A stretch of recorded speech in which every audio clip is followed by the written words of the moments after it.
Okay, we're going to do altitude now. Altitude is, if you're talking about a mountain, the height from here to here.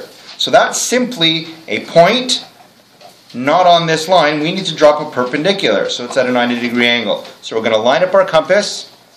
We're going to do one arc here that crosses over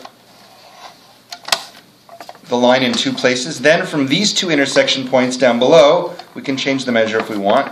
We're going to do an intersection point. And now, from here, we're going to line it up through here. I can stop here if I want, make it darker. That's my altitude. It's at a right angle, and this is the height of the mountain.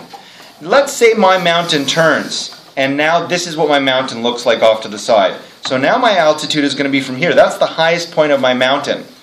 This line is going to go somewhere down here, but there's no line here. I have no intersection point. So if I had a point not on a line and I had this problem, I would simply extend my line.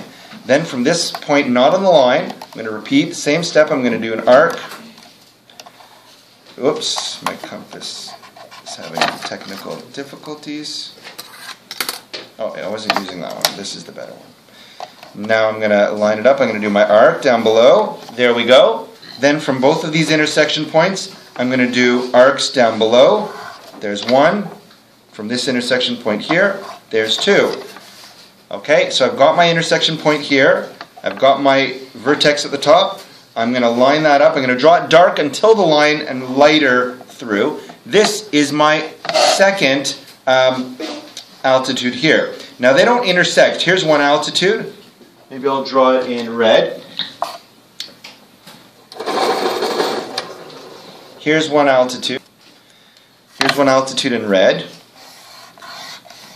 And here's the other altitude. They don't intersect, so I'm actually going to have to extend them. And I extend them like this. So I've done two altitudes. I've got one more to do on this triangle. Let's see, I've done this one. I've done this one. I have to do this one now. So this one I haven't done. Here's my point up over here. I'm going to need to extend this line. I'm going to put my compass up here.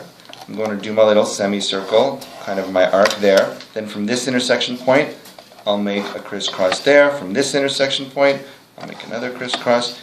And from here to here, that's going to be my altitude. And what you notice here, altitude 1, 2, and 3, they meet at the same point.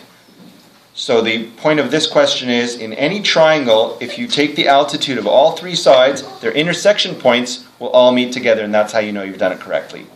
So basically, to review, when you take the altitude, you're simply thinking, I have a point, not in a line, like this. There we go. I have a point, not in a line. How do I take the altitude of that? How do I drop a perpendicular? The fact that you have two other lines in there to complete your triangle are irrelevant. You're simply dropping a perpendicular to this line, which you already know how to do.